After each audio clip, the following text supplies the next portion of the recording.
I do feel like this was an opportunity for me to be heard, and I still don't know how to say what I need to say. That's it. Well, listen, I'm gonna give you opportunity right here, okay? I see you. I'm gonna give you opportunity right here, okay? Whatever's on your chest, whatever you want to unload about, don't think strategically.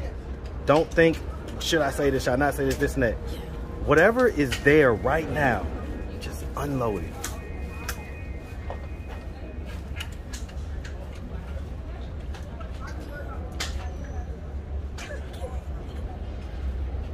What's up, YouTube? Man, it was a hot summer. But as the seasons change, there's still a lot of work to be done. So stay tapped in. Now back to the content. What's up, YouTube? Atlanta Street Interviews out here with another one. So we got a young lady with us today. How you doing today, miss? How are you? All right, all right. So are you homeless?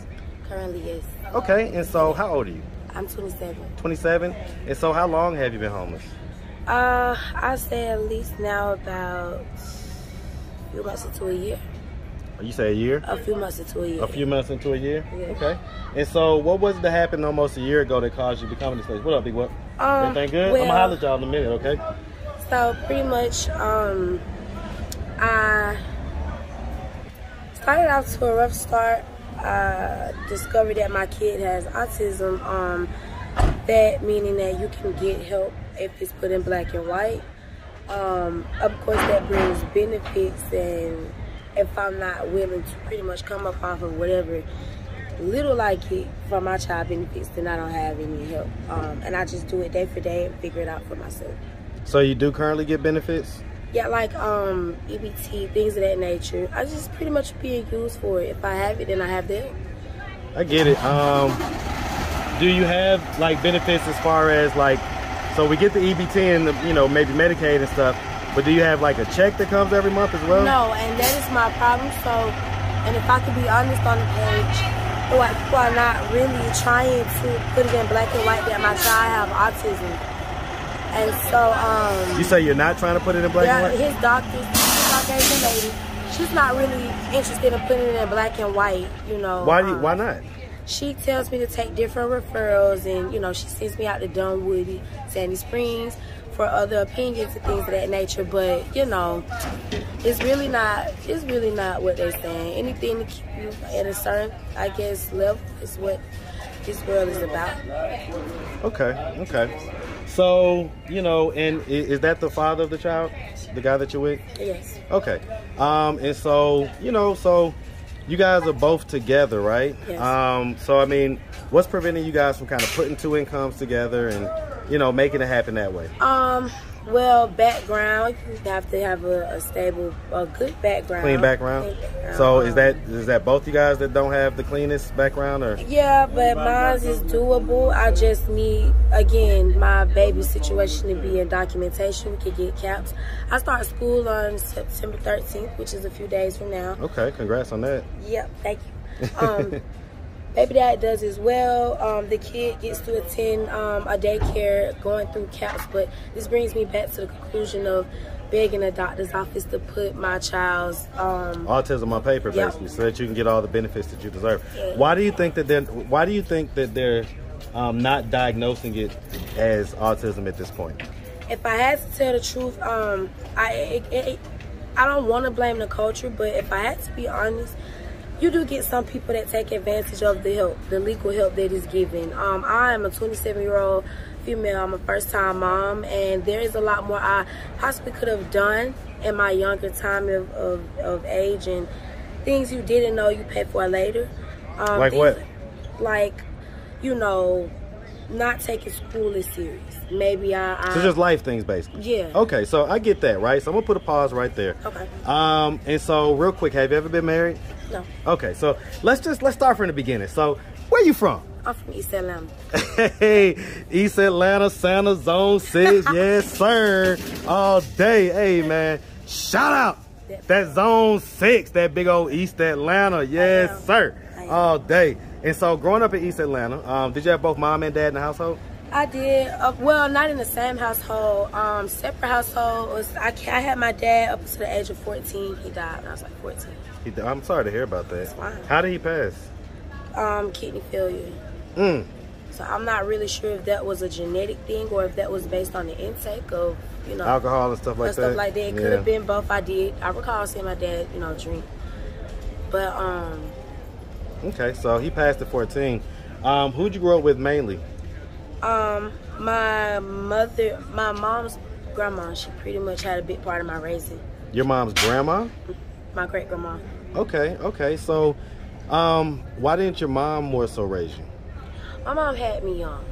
How old was she when she had you? I think my mom was probably about maybe like 16, 17. Okay. And my grandmother's was, you know, the overall matriarch of the family. I get that, right? And that happens a lot of time, but I guess you skipped over 2 generations because you didn't just say your mom, you said your grandma also didn't take care. Why didn't you stay with your grandma? I did. My grandma had multiple myeloma cancer, which is a bone cancer. Okay, yeah. Coming from I'm sorry to hear about that. Can I pause real quick? Yeah. I just want to shout out, man, my old pastor Dr. Stephen Dow, who just passed away from multiple myeloma cancer. I want to send condolences to his family, the First Lady, Micah, and his oldest son as well. So I just wanted to throw that out there. I'm sorry to interrupt. Go ahead. That's fine. But in the year 2015, I lost my great grandma. That was like everything. Yeah, that was the one who you say was there. Meanwhile, I just had to get out here, and I was pretty much, you know, I was blessed coming. Hold on real quick, okay? Hey, Daniel, I'm right here. I see you about to pack up. All right. Social security number, baby. Okay. But my great grandma.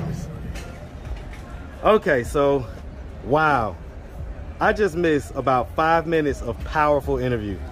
Oh my God, I can't believe I just missed that. I am so mad at myself. This happens from time to time, but man.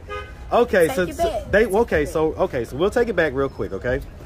I think the place that we left off was basically I was asking you, hey, you know, the body language that you displayed when I asked about, you know, if anything had ever happened to you when you was younger, you kind of stared off into space for a while. And I basically asked, you know, are you sure that nothing ever happened to you? Yeah. And so what was your response? Nothing happened in my first security. You say what? Nothing happened. I was security. You was what? Nothing happened. Right, and so that was your response, right? And then we got a little deeper, and you know, we said that basically there's a lot of people around and things like that. Yep. But that's safe to say that maybe things did happen, maybe, and it's just not something that you just want to dive deep into right now. It's not nothing I want to talk about. And I get that, right? But I'll say this. I'll say this, right? I'm going to say this, okay? Again, my goal is not to overpressure anybody, right? I only kind of move in my spirit. So when the spirit is telling me like, hey, I know she's saying whatever, but just go ahead and press a little more because these are things that need to be unrooted from this young lady. Because these things, when they're in your head and you're not allowed to get them out, you're too ashamed or you don't want to be embarrassed or whatever it is, that stuff has a power over you that you don't even recognize because you live with it every day. It's only until you get rid of it that you realize like, man, I feel so much lighter. Yeah. And so I'm just trying to help you to unload right now. That's it. I don't want you to walk away from this interview still heavy. When you unload is when you can move forward in life. Hold on, brother. I'm good right now. So, when I was younger, my mom had a boyfriend, and he was a bit more on the very comfortable, playful side. Like, you know, just playing, but it was like, you know, like kind of like a little bit on the line type deal. Yeah, like you know, we're throwing water on white t-shirts and you know things of that nature. And so my great grandma again, and that was a pretty tough situation for me. There was I was 9 years old. Everybody was just asking me questions, and then they took and just said what they wanted to say, and I never got to talk about it. I never got to speak my truth. I never got to. So speak your truth now. You know, I never knew how to, and then I remember just like ignoring that situation, and then I don't know. I remember being outside playing on the playground, and you know, it's this Asian man that walked up and put his hand in my shirt. Like, I always think about stuff like that. He put his hand up your shirt? In my shirt. In your shirt? Just and some he had random? 2 daughters. He had 2 daughters. One was more like toddler age. I was 9 when it happened. 9 or 10. The other one, she was about my age, if not younger, and she would always look scared. I never forget that. She would always look scared, and she would watch him, and he would walk. We stayed at the end of the building in Lexington, what was it, 120, and we had an open space, and he would walk right there with the girls, you know, and I didn't think nothing of it, but he was like, how did you get, you know? And I've always been a bigger girl. It was nothing but baby fat, right, to be honest. And that man did that, and I speak about because I feel like I should have spoke about other stuff, and I still don't know how to, you know, it's just a lot for me. That's a touchy time. Well, and see, in our community, we don't encourage young ladies to talk. Even the older ladies, I found, oftentimes encourage the young ladies to just don't talk about it. And so the incident with the Asian, that sounds crazy, that with the Asian man. But what was it that happened with your mom's boyfriend? Well, I can't remember how it even got back to my great grandma. But they questioned me and my brothers. My brothers would tell, you know, the things they remember, stuff I remember. Just him pouring water on my shirts, you know, playing around certain ways. And if I was to been dressing like, you know, it was a difficult, dark space. And again, me and my mom has come a long way from that, so, you know. Well, right, and see, here's the thing, though. My boy, look at this guy. Hey, look at this, y'all. Man, Marcus, look at this, man. Look at this, y'all. Man, Marcus, man, what's up, nigga? Stay right there. Stay right there. I'm hollering. I ain't going nowhere. Stay like right there, okay? I'm about to come get you in a second. Okay, all right. All right. You see all my people, man. I be seeing all my people. You gonna be my people too, right? So if I ever see you out, and then you gonna be like, hey, Marcus, and all like that. These are deep. These get deep. You know what I'm saying? So I'll say this though, right? As far as your mom goes, right? So when you guys are at the healthiest place is when you'll be able to talk about these things openly, and it not be something to where anybody has to feel any type of way. You could just talk about these and how it made you feel and everything else, because until you get those real conversations, until you get some of your questions answered and things like that, these things are gonna have a hold on you. And when these things have a hold on you, they don't allow you to move forward in life. And you're just stuck wondering why I can't move forward. It's this underlying childhood trauma that has rooted itself inside of your DNA. And one of the things that I try to do is I try to help people to unroot that stuff. Yeah. Even if it's in just one conversation. I hope that it can be a powerful enough conversation that they can at least start the process. Okay? Yeah. So I appreciate you opening up, man. It seems like you got a lot of hugging. On your camera and, you know, hold back. I'm not trying to sugarcoat, but I do feel like this was an opportunity for me to be heard, and I still don't know how to say what I need to say. That's it. Well, listen. I'm gonna give you opportunity right here, okay? I see you. I'm gonna give you opportunity right here, okay? Whatever's on your chest, whatever you want to unload about, don't think strategically. Don't think, should I say this, should I not say this, this and that. Whatever is there right now, just unload it.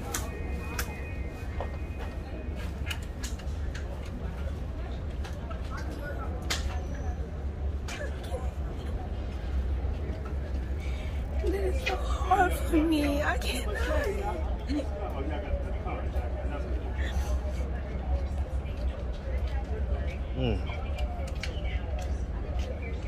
What's the thoughts that's going through your head right now? I see you looking at your son. What's the thoughts that's going through your head right now?